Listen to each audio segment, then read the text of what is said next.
was extended of June 30th. But it's a fact that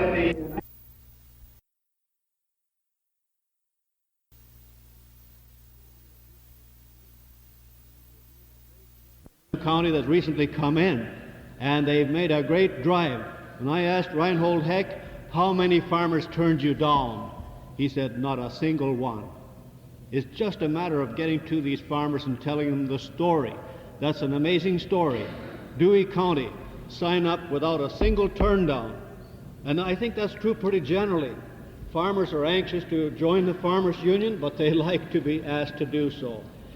Al Johnson has been out here beating the bushes. He's been on membership work, and he's had some very interesting experiences, and I think you'd all be very happy to hear from him. And so, for the next few minutes, I'm going to introduce Al Johnson. Let him talk about his experiences and his observations.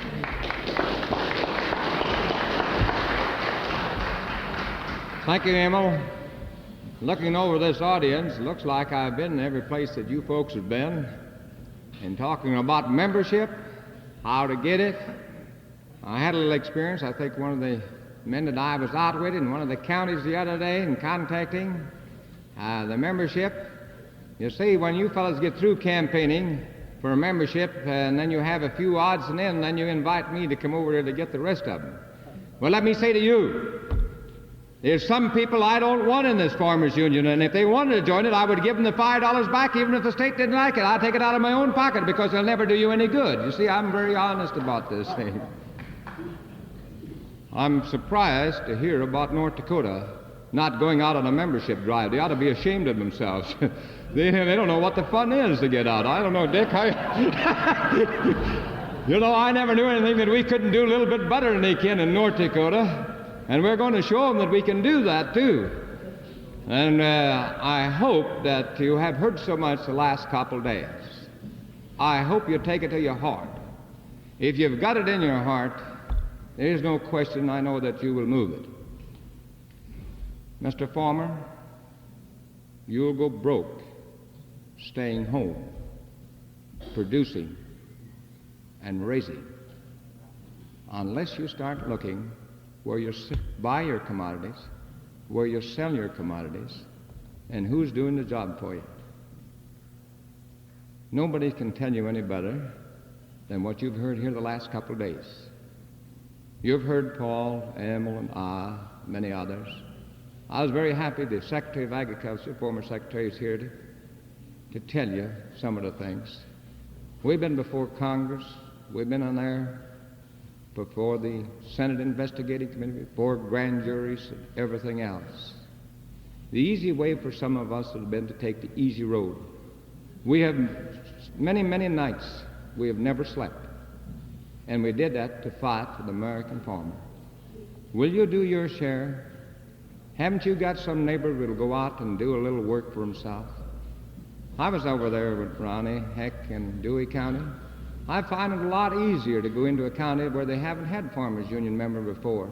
I don't know if John Mar Erickson's in here now or not, but in Butte County we did the same thing. They're doing the same thing there. Todd County the same way. Bennett County the same way.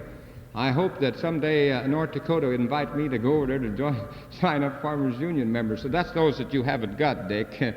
You know, that'd be easy then. But let's take a look the thing right in the eye. It's up to you. We can't do it. And I hope your locals get that action committee. Get them a-working. You'll have 15, 20 families. When you have an action committee of 10 families and you meet once a month before your local meeting, lay out your groundwork. And the thing that disappointed me, Ronnie, when I came to a meeting the other day and the door was closed. Now, I hope you don't have that. No wonder we don't get some members from some place. It wasn't Ronnie's fault. But I've gone to places where they have a stove in a corner, and there's 10 below zero, and the only hot spot is around that stove. You burn up one place and you cool off the other. How are you going to write membership in a place like that? Let's try to do our part. And I know you can do it. There's no secret about this. And I've said this to you. Don't argue with anybody. You've got all the facts. And a salesman When I go to buy this suit of clothes, if a salesman's trying to sell me a suit of clothes and I don't like it, he'll never get the job done. But if there's a suit of clothes that I think I like, and he starts telling me about the material that's in it, and how well it will stay pressed, and how it will wear, and if I buy a car to do the same thing or whatever it is, if you create the desire, you'll turn heaven and earth to buy that commodity. I know you will. So don't try to get in to sell anybody anything. Quote them some facts. Never argue with anybody because your blood pressure might not take it. So I've said that, never argue with anybody. I use this illustration. And when they opened that bridge at Chamberlain, South Dakota, just before the governor was ready to clip that ribbon, there was a fellow on the top of the bridge and he was going to jump off, and the fellow said, "Now wait a minute, what are you going to do?" He said, "I'm going to commit suicide. I'm going to kill myself. This world isn't worth living." You see, he hasn't talked to the farmer union people yet. And this fellow says, "Oh, wait a minute, let me talk to you. Give me 5 minutes." And so he said, "All right, come over, we'll talk 5 minutes." And they both talked 5 minutes, and then they both jumped in the river. You see, I want to see you next time when you come by. Now, will you do your part? Go home and make up your mind to do this, and we'll get this job, and we'll make North Dakota look sick. With 57,000 people they got, and they only got 41,000. We got over 60,000 people. You see, we can go by them. Let's do it. Thank you a lot.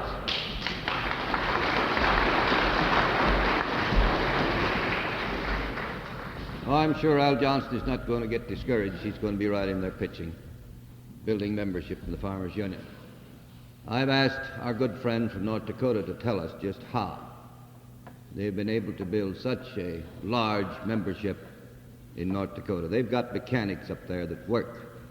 And he's going to tell us just how that can be done in South Dakota so we can build membership here like our sister state to the north. Our good friend Dick Joyce.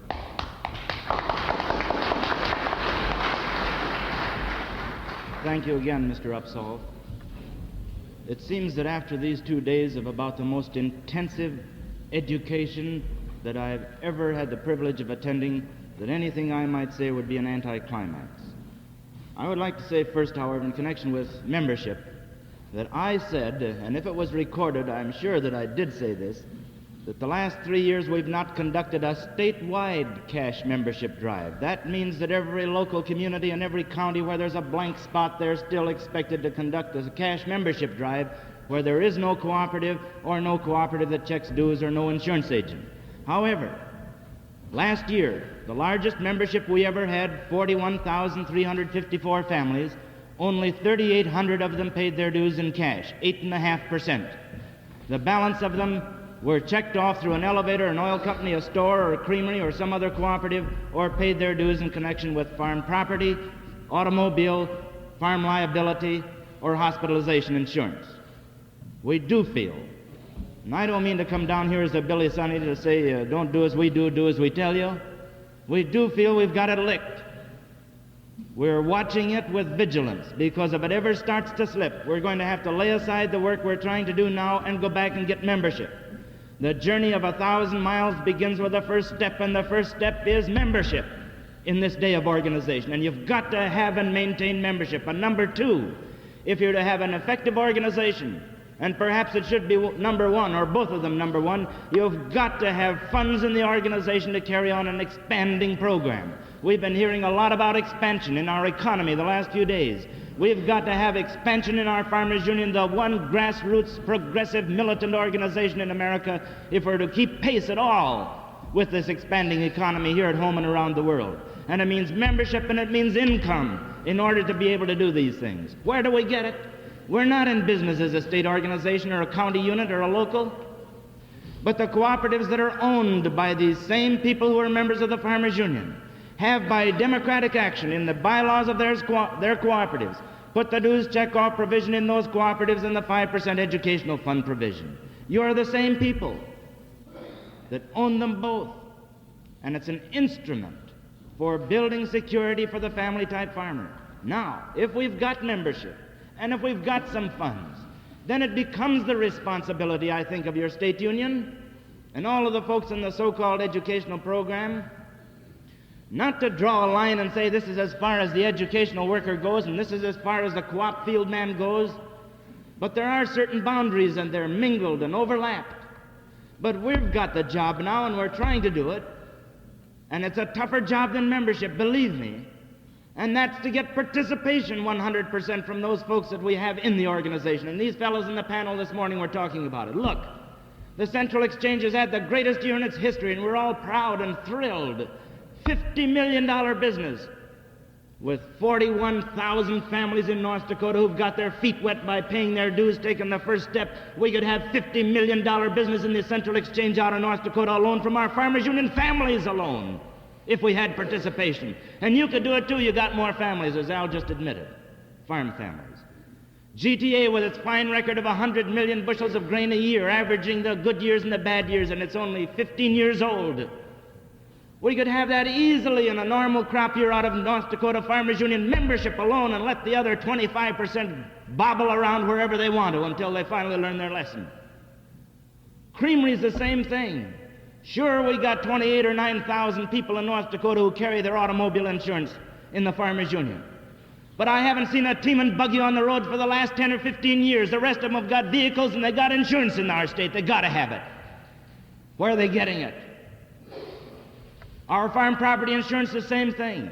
Our hospitalization insurance also. Life insurance, we don't buy so much of that. The car and the house and something else is worth more than our lives. But a lot of that is being bought someplace else. Livestock.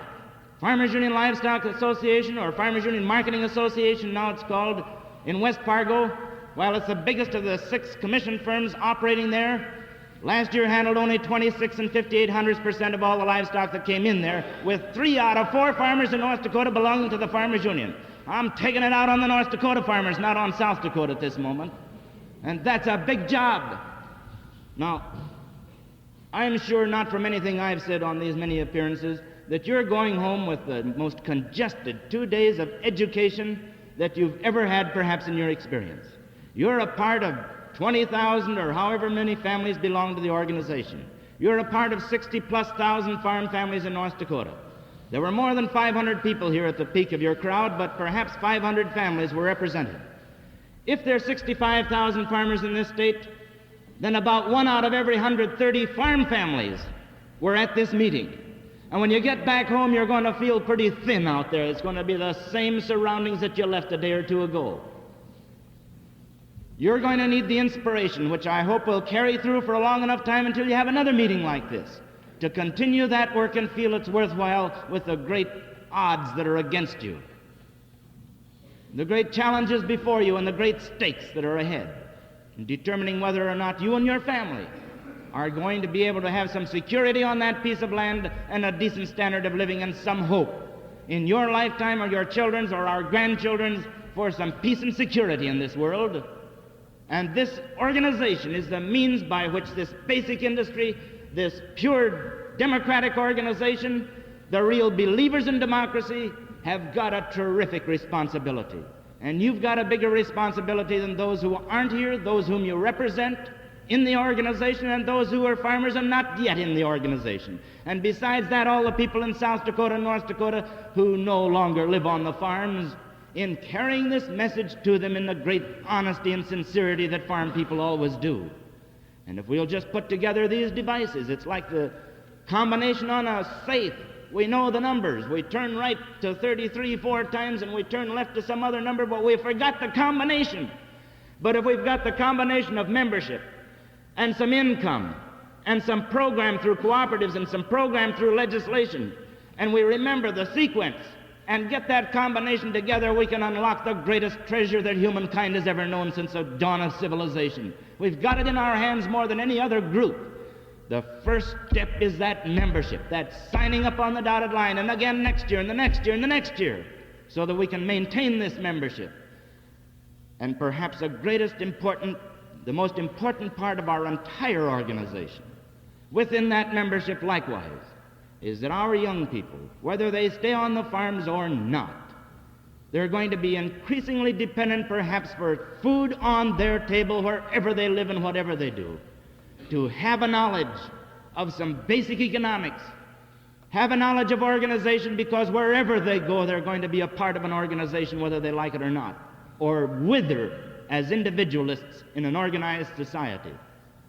So I say the most important part perhaps, and it's a little more intangible than a cash dividend or a brick and mortar building or a concrete elevator that we can see and touch and feel,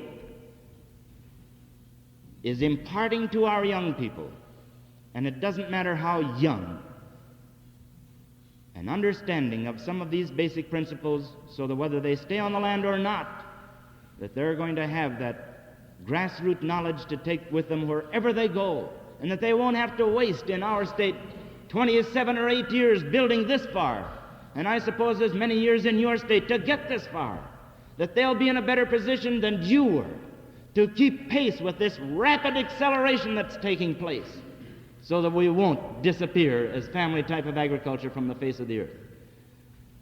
Well, I'm sure I haven't contributed much to how to get members, except the devices that out of long years of experience you have tried and we have tried, and they are paying off. And with this whole Farmers Union working as a team like it never has before, we can, the people who are the entire Farmers Union, the cooperatives, the legislative program, the locals, every bit of it, can put together these techniques into one package to unlock the doors and build a membership organization, active locals, membership understanding, and if we get that far, it'll unfold because we'll get membership participation. There's nothing, in spite of the very busy schedule that we have, including plans for 42 one-day county schools between now and spring's work. In spite of all the work we've got on our platter up there, I've never spent, and this is no blarney that you might expect with the name Joyce, I've never spent 2 more profitable days than coming down here to Huron and the South Dakota Farmers Union and sitting in and listening to your plans and reading those fine resolutions and knowing, believing, confidently that this kind of sentiment about to erupt into action, not revolutionary, not the bloody kind of revolution at least, is about to erupt everywhere. And there never was a better day ahead for the Farmers Union than there is now. Perhaps we owe thanks to the present Secretary of Agriculture for being the best organizer the Farmers Union has ever had. We aren't paying him anything. He's costing us a lot. But if we're learning a lesson from it, and we take this South Dakota Farmers Union and this North Dakota Farmers Union into a strong, powerful national Farmers Union, we'll be on our way, and the things that Charlie Brannon is so optimistic about can be reality in the near future. I appreciate very much having been down here. I better sit down before I get warmed up and make a speech. Thank you again.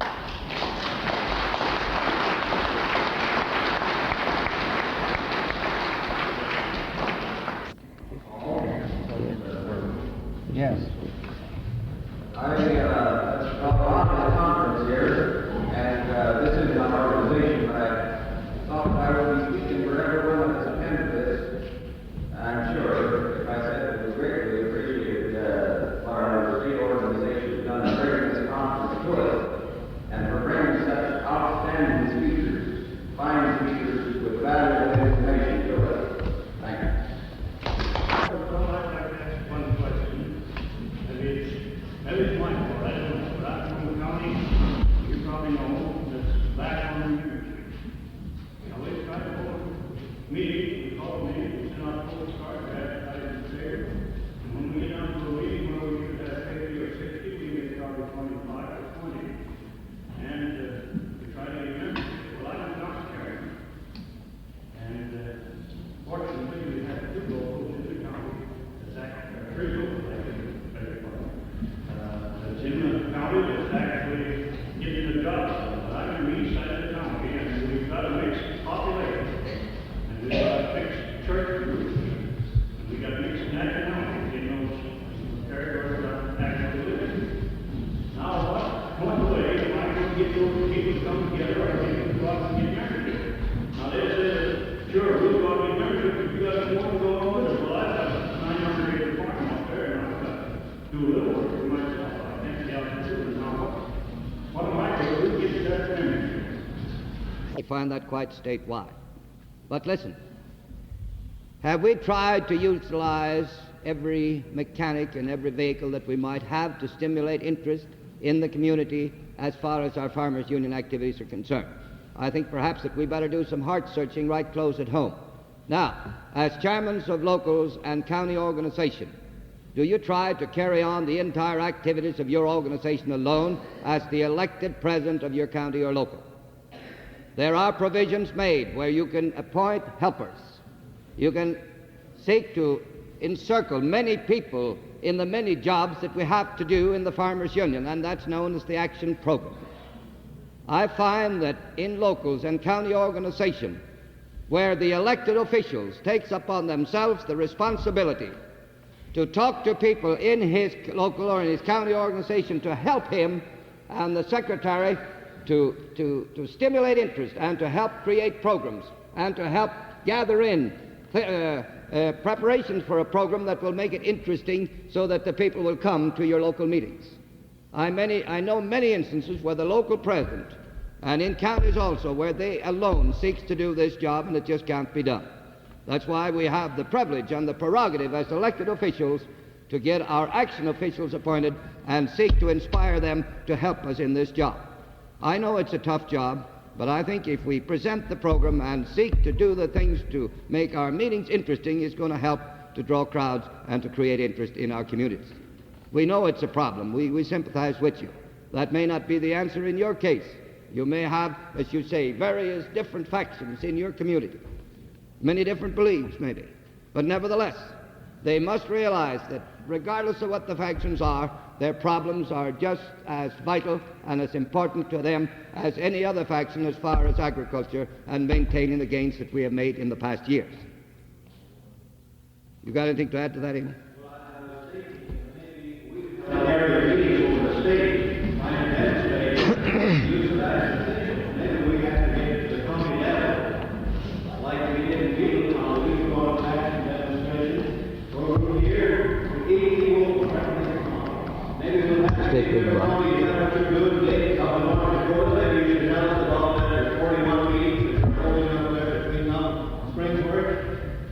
Well, I think that's the toughest job in the Farmers Union, and we certainly do not have the answer any better than you.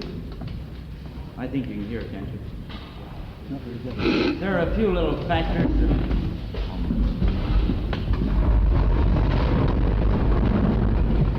In these county schools we have planned, that's the thing that we're stressing. In drawing up the program, which we're going to experiment with in our home county at Stutzman, where the headquarters are located first, and then break up into 3 teams of 5 staff members on each team to try to get over the state before spring's work starts, if it's a normal year, and none of them are, I guess.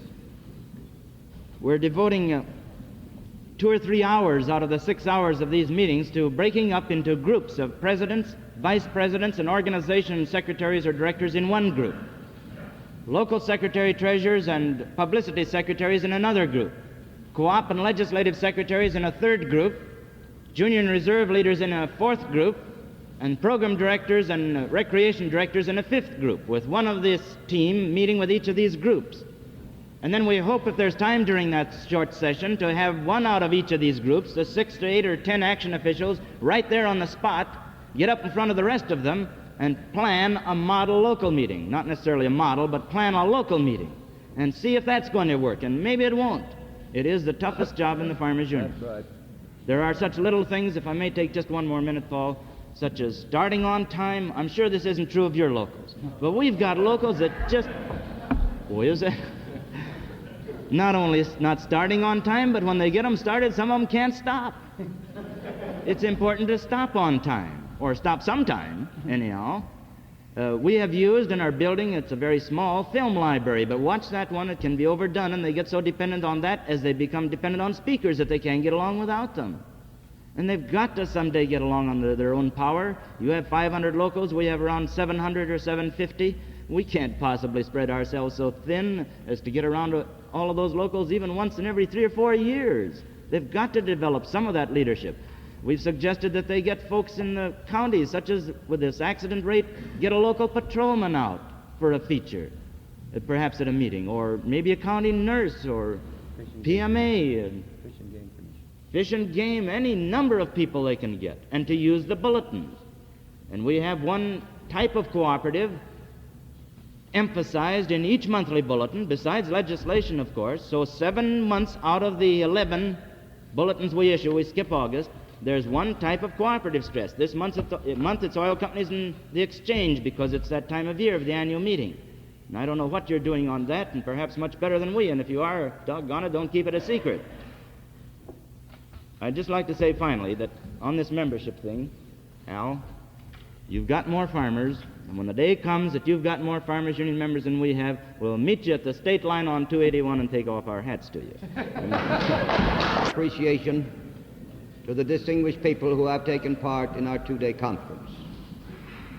Mrs. Flossie Harris, our National Director of Education, our good friend Richard Joyce from North Dakota, Leon Kaiserling, Charles Brannan, John Headley, and Ross Davis. We feel greatly indebted to you for your kind cooperation in participating in our program, and Robert Lusk, of course, of our local paper here, for participating in our program and helping to make it a success. Dick Joyce certainly made some closing climax remarks to our conference. And all I could say, I would say amen to everything he said. We have sought to make this conference educational, informative, and back of it all is to build a stronger and a bigger farmers' union. But if we leave this conference and forget about it and not do something about it when we get back home, these 2 days will be wasted. We have wasted time of our distinguished visitors to come here at a great expense, but I feel that we are going to go home inspired, back to our own communities, and we're not only going to build greater membership in the Farmers Union, but we're going to be more loyal to our cooperatives. We're going to spread the gospel of the Farmers Union clean across the board. And that was the aims and purposes of this conference. So I'm pleading with you, good people, to continue the good fight, because we have a rugged path to go before us. I've heard people say that it's been awful rough building Farmers Union in the past, but I'm prophesizing now that it's going to be much rougher ahead for a while, because all the guns of the enemies are now turned upon the Farmers Union, because it appears that we are the only group left that's in there fighting for equality, parity, and fairness for the farmers. And everything is going to be done to discredit and to detract, and even to the extent of name-calling and seeking to degrade the things that we're seeking to do in the Farmers Union. So by all means, don't get discouraged when you meet up with or when you hear broadcasts like last Sunday over the National Broadcasting Company. Don't become discouraged, because consider the source where it comes from. It's the enemies of the liberal philosophy and the program of the Farmers Union, and particularly in fighting for the rights of the agricultural people so that we might have parity in this economy. I want to say that we are certainly grateful to you people for coming here, and we trust and we certainly hope that you will take this message home with you to your locals and tell them about it, and tell them about the urgency of building Farmers Union now more than any time before. And I assure you that we're going to win this fight with the help that we've got at our sides to help us all the way down in this fight that we know is right, equitable and fair and just for all of the people. So I want to thank you from the depths of our hearts on behalf of your State Farmers Union, its board of directors and its staff, and all of those who have contributed to make this conference a success. Thank you all, and goodbye till we see you at some later date.